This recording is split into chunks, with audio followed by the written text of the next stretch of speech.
back, and I'm here with Vicky today. Hi. Vicky was behind the cameras last time. That's right, Now you're in the front. Welcome to the front of the camera. Thank you. If you don't know, LAOboratory is a women's collective where we are basically just trying to be our best selves and help each other do that and love up on each other while doing so. Vicky's here to just talk about who she is, how we know each other, right? Because we actually met years ago. Yeah. And so why don't you introduce yourself? Hi, I'm Vicky. I am I'm in the finance industry, my 9 to 5, and then I'm a freelance makeup artist on the side, and I'm a single mom. I'm originally from Alaska, but I moved to New York City when I was 17, wanting to live up to the big dream. I really love it here. Is that fresh from high school? Fresh from high school. I mean, I went to college in Connecticut because I was scared at first. So I figured if I step outside of New York, I can work my way into the city. But I didn't realize how different Connecticut was compared to New York. Like, it was basically Alaska. Can you talk about growing up in Alaska? What was that? How did you end up there, like one of the coldest places? Yeah, so my parents were refugees from the war, as most of our parents are. They started off in Texas, and then... Matope, Texas? Yeah, and then they moved to California because they had some issues over there, and then from California, work wasn't so well, so my father left, and it was between two very big places, and that's Idaho and Alaska. So yeah, from California we can either move to Idaho or Alaska, and my dad was like, as soon as he moved to Alaska, he got a job right away. So it was just doing what? At the time he worked, I believe, in the cannery. I believe my dad had several jobs, but I mean there's definitely a lot of work for people who don't speak English, who don't have like a high school education. It's really easy money, or it was at the time. I think it's definitely changed now, but that's how we ended up there when I was 7 years old. What resonated from growing up in Alaska? It's definitely, I think it takes a lot of mental strength to live in Alaska. I think when you're in it, you don't really realize how different our lifestyle is, because when I moved here, like, everyone made it seem like I was from like a different country, and I was like, it's the 49th state, like, what are you talking about? And then I would go and say like really dumb things. Like, I never felt humidity before, so when I first came here, I thought I was having like an asthma attack. Like, I couldn't breathe. Like, I didn't know what was going on. And I came here when I was 17 by myself. I got off the airport and I just wanted to breathe like fresh air. And Alaska has fresh air in this. Like, the air is so crisp. So I get out of the airport and I can't breathe. Like, it's disgusting, and I don't know what's going on. And I hear somebody go, "Oh my God, it's so humid." And I'm like, "Oh, humidity, like, don't cause a scene." Like, you're trying not to make it, like, you don't want to seem like a tourist right now. You just got here. Yeah. Okay, so you know what humidity is. So you're ready to go to Laos. I don't know what kind of humidity that is, actually. Yeah. And then another incident, you know how we have all daylight during the summer? I was out at a barbecue and it was like really dark, and I was like, oh my God, is it 3 a.m? It's so late. And they're like, it's 8 o'clock.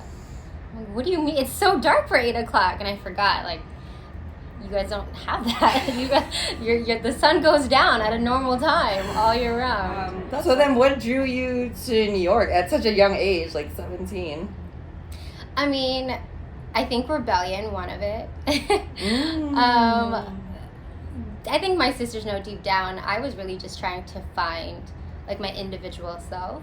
I have 3 older sisters, and I'm the baby girl of the 4 of us, and I always felt like I was constantly compared to every single one of them. Like, I didn't have my own identity. If I did something wrong, I was like this sister. If I did something else, I was like this sister. I was never just myself. And I think like none of my sisters were on the East Coast, and of course, like, for me, I was just like, New York, like, that's where I'm going. And at 14, I told all my friends that, and I said it for 4 years. And I was like, well, I said it, so I think I actually have to do it at this time when I turned 17. So that's commitment. Yeah, that was the first time I actually committed to something fully. when I was 14. Yeah, and I hear, like, that's a lot of what I hear from people who move to New York, right? Like, looking for a sense of themselves or individuality. Yeah. And do you think you got that? I think I'm still figuring it out, and I think that's part of, like, growing up and life experiences. Like, I think that you're going to go and do one thing, and then your whole life gets turned around. Like, this 10 plus years here has been definitely humbling. I've been through a lot, but it just shows my resilience and my strength to be able to overcome it. I think anyone who comes to the city, it's a dog-eat-dog city in general, and they say if you can make it here, you can make it anywhere. And I didn't fully understand what that meant. Like, I thought, like, oh, making it means, like, I'm extremely wealthy, I have the career that I want, but it's just overcoming obstacles with yourself and, you know, and everything that you encounter. Yeah. In your 10 plus years here, what are some of the fun things you've done in New York? What makes life here worth paying all this rent money for? Yeah, you know, when I moved here, I worked 3 jobs. Like, I don't really think I fully got to enjoy it. What were your jobs? Tell us the jobs. Well, I started off at Hooters. I was a Hooters girl. I did not know. Yeah, in Connecticut. I needed girlfriends. Like, I didn't have any girlfriends, so I was like, I had saved enough money to, like, not have to work for a few months, but I got really bored. Like, I was in bed by 7, and I was calling my friends in Alaska because I was so bored. So I was like, let me just get a job. And I got the job the second I walked in, because clearly there's not a lot of requirements. No, I'm kidding. So from there, I kind of worked my way up, and I became their first female manager in the tri-state. So I helped open up their Massachusetts store, and I worked between all the stores of Connecticut and a few in Massachusetts. As a manager, I actually made less money. Because you were working I was a salary, and I was working a lot of hours, and I was working in between, like, all the restaurants. So I was just like, I kind of want to go back to being a waitress. I want to have that flexibility to do what I want and make tips. But they wouldn't let me do it. And then I had a very horror experience actually with that company when I was leaving, because I was in Connecticut for about 6 months before I decided, like, okay, it's time to move to the city, which is why I originally came back. So Queens was one of the top selling restaurants, so I was transitioning. So I was working, they were a different franchise, so it wasn't like I was working for the same franchise. I had to work with a different company, and I was working both. So I would work there at night, and sometimes I'd drive back to Connecticut at 1 a.m. to go open the Connecticut restaurant at 8 a.m. So the second I came here, I basically hustled, because I didn't have, you know, the financial help. So I kind of had to make sure I was good to stay afloat. But yeah, so from Hooters, I basically stayed in the hospitality restaurant industry for another, like, 10 years, and that was nightclubs, wine bars, cigar lounge. Cigar lounge was my last one. That was fun. Why? What was fun about it? I mean, you know, it was a private cigar lounge, so we had politicians, we had celebrities, you know. Wigs come through. We had a lot of people. This is the one in Midtown? Yeah. Okay. Yeah, so I think I've been before I had my son, I was in school full-time. It was my last year, and I worked my finance job. I just got it, so I worked there from 7:30 to 3:30, and then I would leave to go start my night job at 4, and I would work there until, like, 1 a.m. And then I would do school, like, Tuesday, Wednesday, and Saturday. Yeah. And then that was, like, my life. So have I really enjoyed New York City? I don't know. Yeah. I'm trying to do it more now that I have my son. Now that my life has slowed down a lot more, I try to take advantage of what New York City has to offer as far as, like, free activity, outdoor activities, museums, music, you know. Yeah, I felt like moving here, my hustle was similar. Like, I went to grad school right away, like, full-time. I was student teaching full-time. Yeah. And then I was broke, so I also got a hospitality job. I was taking reservations at Fig and Olive. Do you know that restaurant? Yeah, I do. Yes. It's whatever. So I used to take reservations there in their call center, and I would be there because they had stores in California. Okay. I'd be there till like 1 a.m. Oh, you did like you did all of it in the call center, and then go home at like 3 a.m. I think that's like a lot of people's stories, unless they came here and had like a privilege, exactly, an internship and all that an apartment financed by their parents. Yeah, like we literally come here and we're broke and we're splitting an apartment, we're sharing an apartment, or we're renting out a basement apartment. Like the places that I have lived, I mean. But you said now your life is like a little more stable. You have a much better apartment. I love my apartment. I love my neighborhood. I've been there for a while now, and I know everybody in the neighborhood. They know my son. Yeah. They've literally seen me during my pregnancy, and so like there's a few people who, you know, we just have this relationship whenever they see a mirror, because they watched me while I was pregnant and they met him when he was a newborn. So it's sweet and it's safe.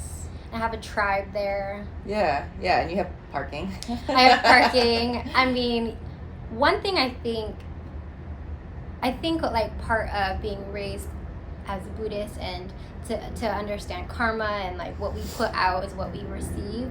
I think that a lot of the reason why I've been able to thrive out here is because of the people that I have surrounded myself with, the people that I've met. I've met amazing people who really helped me through a lot of trials that I had to run into, like just random things. Like the guy that I had first rented my apartment from didn't want me to break my lease, even though everyone else had broken it. I was the last one, and he was going to fight me for it. I just happened to know a real estate lawyer.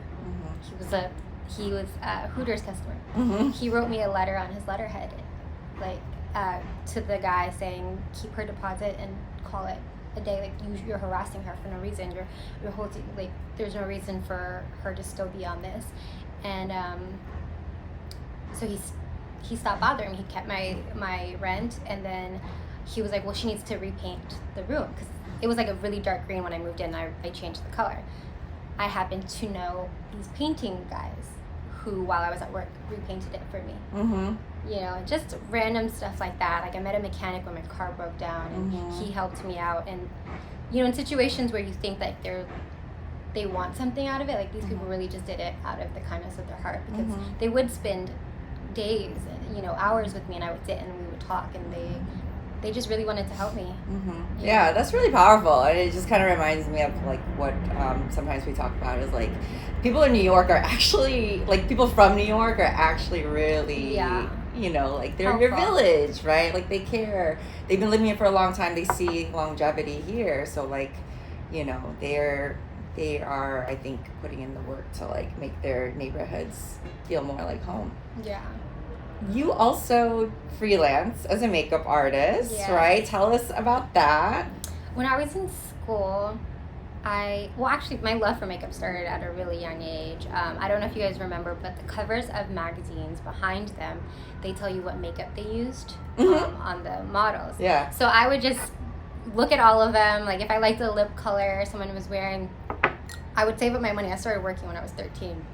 And I would go buy the products, because most of them are drugstore products. Yeah. And I didn't understand why my makeup didn't look like it looked on like J-Lo. You know, that was before I realized, okay, like obviously we have different features. Like I have hooded eyes. She doesn't. She had chinchilla eyelashes. I had no eyelashes. So no matter what kind of mascara I put on it, it wasn't going to look like hers. And then I started to understand shading and shadowing and creating dimension. And then as I got older, my obsession kind of grew more. Like I would not go out and I would just play with makeup. Like one time I did like one face, one look, and then another face, another look. And I would just be by myself doing that. And then finally, you know, everyone kept asking me about my makeup and how I did it, and eventually I met a photographer who asked me to get together a bunch of girls for a campaign that he was working with for what is it called, beanie line. And so I grabbed a bunch of girls from my school, my college, because I was in college at the time, and I did all of their makeup. And that was so much fun. And from there, I just started,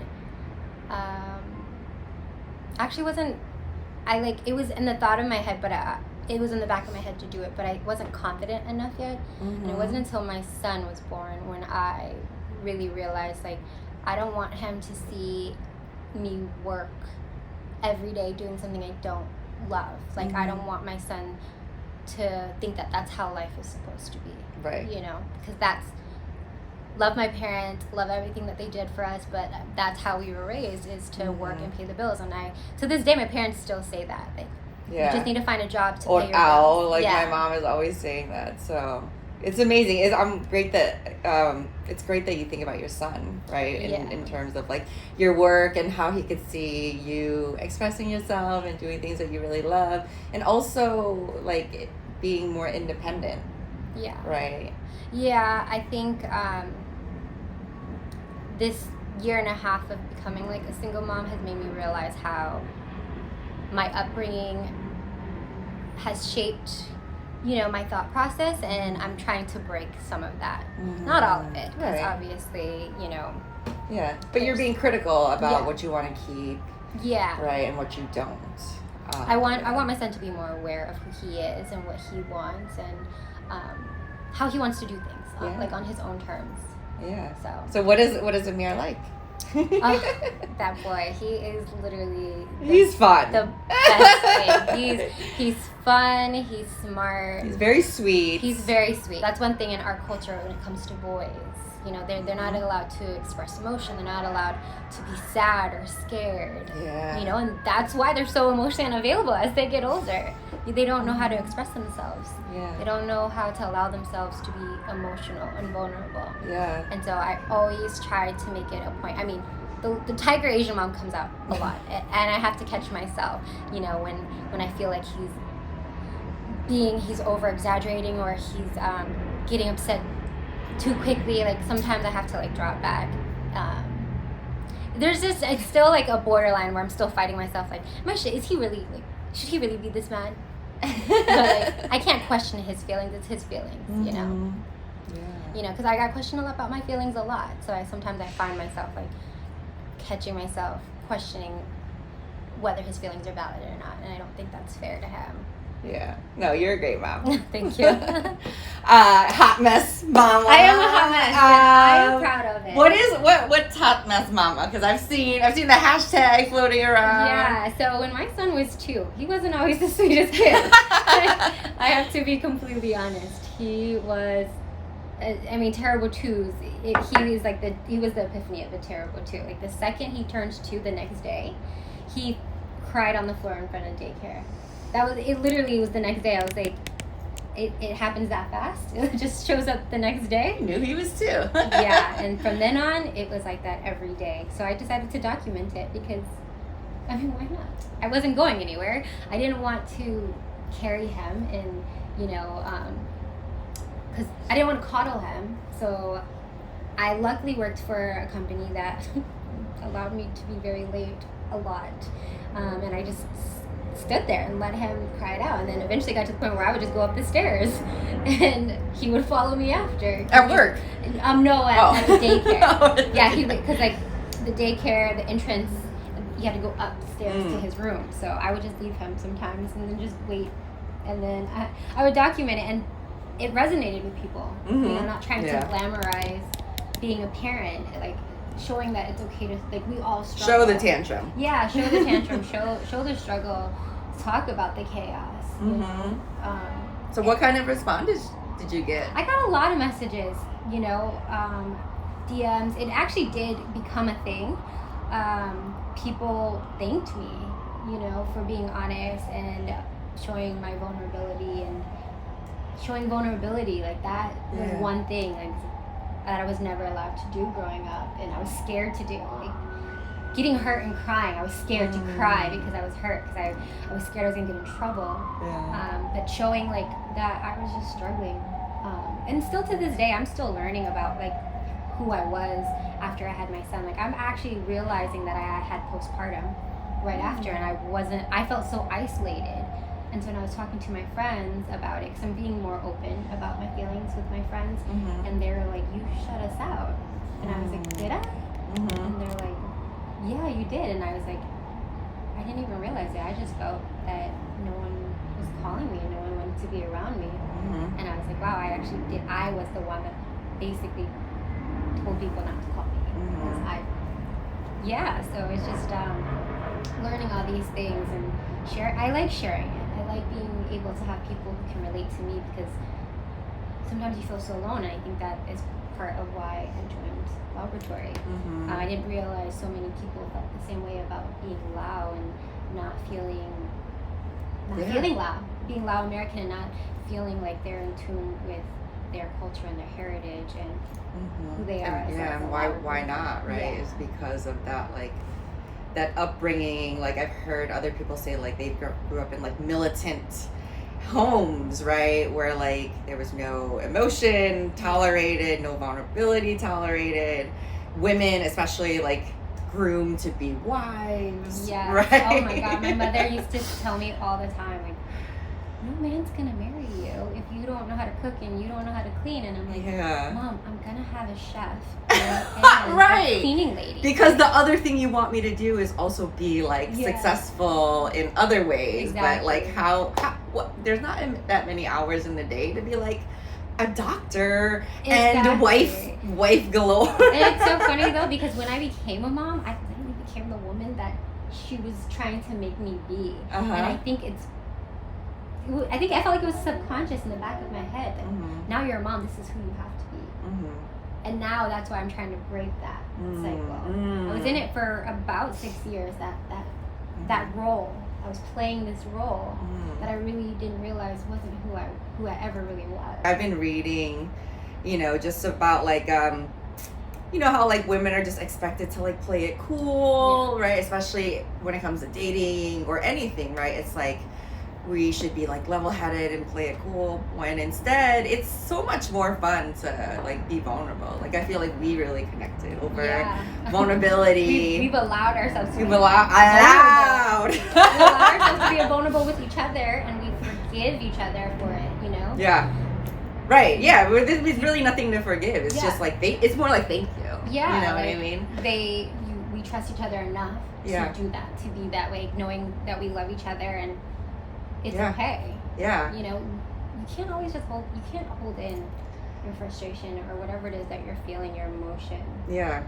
Because it's you're really surprised what happens after you share. Yeah. Like, people are, like, thankful. They're like, oh my God, I felt the same. Yeah. Right? Which is, like, a lot of what happens in our sessions, our conversations. Yeah. It's just like, I always cry. Me too. Like, you do always cry every session. And I make myself cry. Like, nobody makes me cry. I'm not listening to anyone else's stories. It's my stories.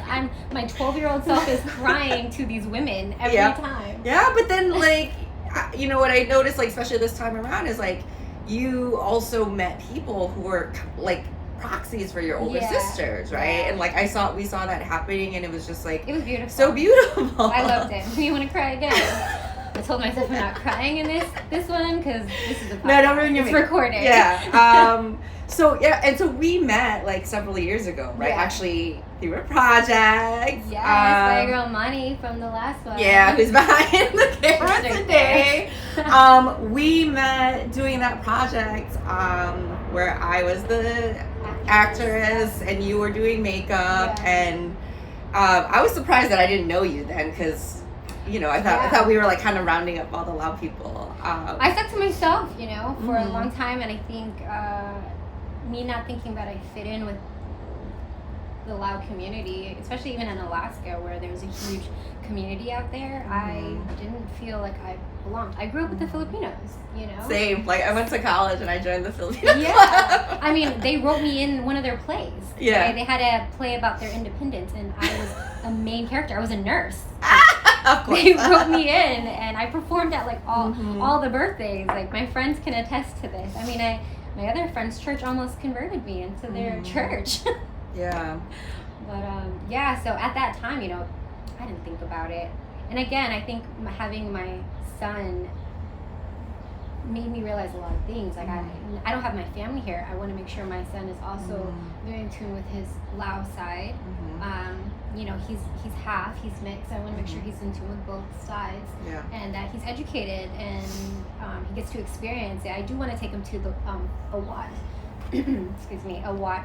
Hopefully, like I know there's one in Bridgeport, but like maybe when I go back to Alaska or something. He got blessed, so that was good. Yeah, that was like one of the things I really wanted to happen for him. Yeah, I mean something I've noticed too is like a few of us we're kind of ambivalent about like Lao community and like our place in it, right? And I think like if you come from a place that has a Lao community, I like for me, my interactions were colored by like what my parents thought of the Lao community. So it wasn't like I could just know these people on my own or like with my own opinion, but I think as transplants to some place like New York City, we become really curious of each other. Like, first of all, it's like, what's your last name? Right? And then it's like, how did you get here? We don't have our parents in our ear. We don't have our parents who know your parents, who know their cousin, who knows the bad their person. Baggage. Yeah. And there's always the black sheep that they know about, and they're like, well, you need to stay away from that family. Yeah.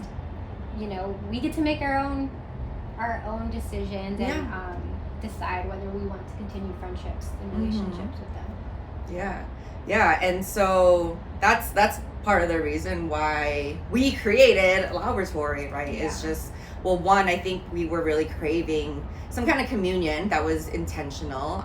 It did just so happen to be that we were Lao, right? And so we just started it, right? And so we got together and we ate, we cooked, we made kapun at your place. That was super fun. I think like originally when we started this, it was more for us to kind of hold each other accountable for like our dreams. Yeah. I think you guys mentioned it in the first podcast with Mani. Like it turned into something bigger, and it turned into healing and deeper, trying to get deeper and in tune with our ancestral roots as a collective that we didn't know that we all wanted.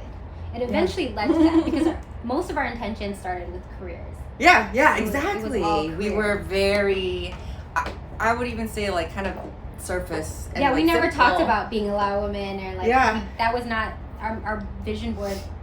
Did not have that. Like, talked about our family, our career. But never deeper. Yeah, but I think as each of us talked about like our obstacles or like imposter syndrome, right? A lot of it went back to like some of these experiences that we had in common. And so then the questions kind of arose, right? Yeah. So for you, like what has your journey been like? Because you said you started off with career. Yeah, so I went from my first, I've done, this is the second cohort now. In the first one, my 10 intentions, one, I was healing from my breakup. And then I wanted to find myself again in my makeup career because after COVID, I lost it. Yeah, no one wearing makeup anymore. Events were being canceled. There was nothing I could do. I even stopped wearing makeup. I even wondered if I even wanted to be a makeup artist anymore because I was wearing less makeup and I didn't even want to touch makeup. And to the second one, my intentions were about putting myself first and saying no, and it was solely on myself and not about a career, because I felt like if I could find myself, be happy within myself, everything else would fall into place. Like I would manifest everything else. Very Buddhist. I know. Okay, and so what are some of those things that you've been working on for your personal life? Well, as you know, I've gotten into reading again. I absolutely love it. I don't know. I'm going to bring up being a mom a lot because I did change who I am. I do feel like mom brain is so real. I honestly feel like I've lost so many brain cells. So I wanted to find ways to kind of stimulate my mind more. And I was doing a lot of self-help books and a lot of like self-growth books. But then after a while, I would get tired, I would get bored, I would fall asleep, and then I got to the point where I couldn't even get through a lot of them. So I started to read more like fantasy books, and you know, it's my moment to escape And I think I've started to enjoy that more because at first I thought my moment to escape would be out with my girls and we would drink and we'd be out all day. Here's one thing, we have fun, and when we drink we don't know how to stop. And that's fine. Yeah. I love that. But my recovery time is not the same. Ooh.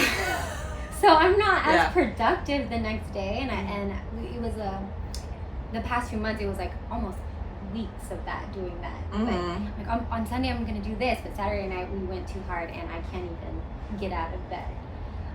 So now I'm trying to find a balance, because I'm like, I go from one extreme to the next. Like, I have a really addictive personality, I think. So I've been a hermit. So I'm trying to find a balance where I can read, still hang out with my people. Yeah. Limit myself when it comes to some sunshine too. Yeah, I need some sunshine for sure. All right. Well, tell it. What are you reading right now? Oh my Give God. us a little book. If I would have known, I would have brought my book. No, you know, we can show them the books later. But I also I only read articles about policy and education and race, so I can also use a brain break. So give me a rec. So I started off with Colleen Hoover, and it's a very easy read. I personally have definitely moved on from her as an author. Not trying to knock her, but she's kind of like she's more romance. But I started off with one of her like mystery books, and then after she had like a 2-part series, it was like it ends with us and it starts with us. I wanted to move to thriller because I'm a true crime girly, and I read 2 thrillers, and I was like, well, I can't do thrillers and watch true crime documentaries because now I'm getting paranoid. And Black Mirror is that. Exactly. So I was like, let me just get into like this fantasy, and I saw this book that everyone just kept raving about, but it was like a series. And I was like, I don't know if I can. A series of like 20? It's like a series. Right now it's 5. I didn't know. It's not a completed series. But they're like 600 pages long also. Oh my God. Yeah. They're like Harry Potter's. The first book was like 400. So it wasn't that bad. Okay. But they're quick reads. Yeah. Yeah. If you don't do anything. Yeah.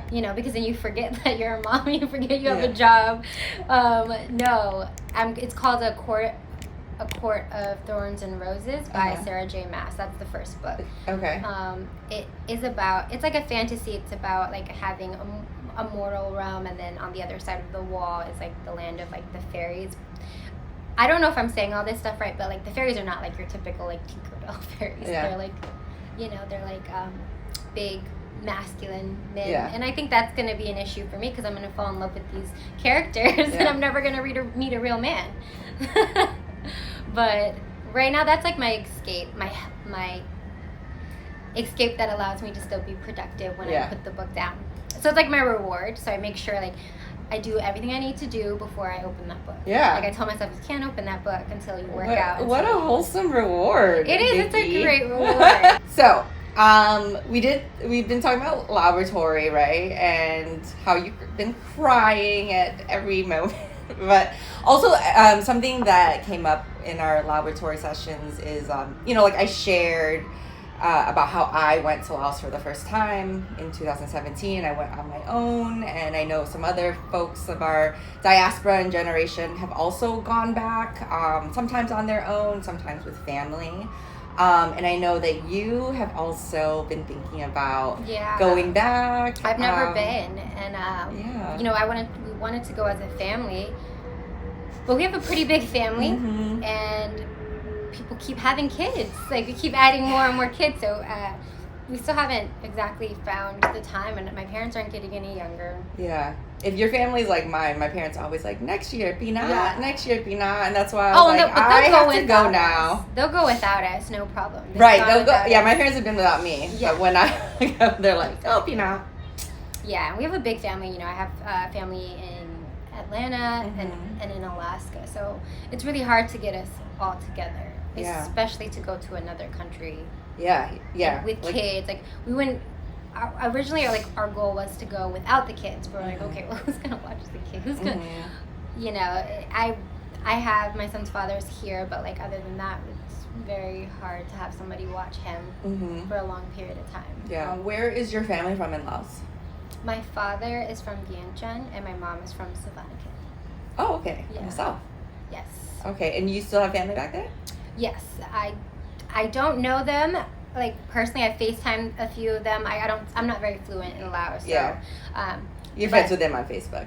Yeah, I mean, I think so. I mean, people are saving me, and I'm like, okay, they're definitely either family or they know my dad. Because they comment and it's Lao. Yeah. It's like Lao writing, and I'm like, I don't have to do translate. But I mean, we donate clothes, so then I'll see them in my clothes. Mm-hmm. Yeah. Like clothes from like a long time ago. They're so little over there that they can fit like my clothes from when I was a kid. You're like, oh, it's Teenage Mutant Ninja Turtles. Yeah, I think mine, it was like a Jasmine shirt one time, and she was like in her 30s. And I was like, wow, that was like, I was 8 years old when I wore that. Well, that's good because, clothes just be piling up in know. landfills. Yeah, that is true. So, LAOboratory is planning a retreat to Laos in January 2024. And so let's talk a little bit about that, right? Because we've been planning it together. You've been on the email chains with me. I've seen it. Lisa has a lot of amazing things. I have a lot of amazing things. Planning with people in Laos is slow going. It took like 2 months to get a contract.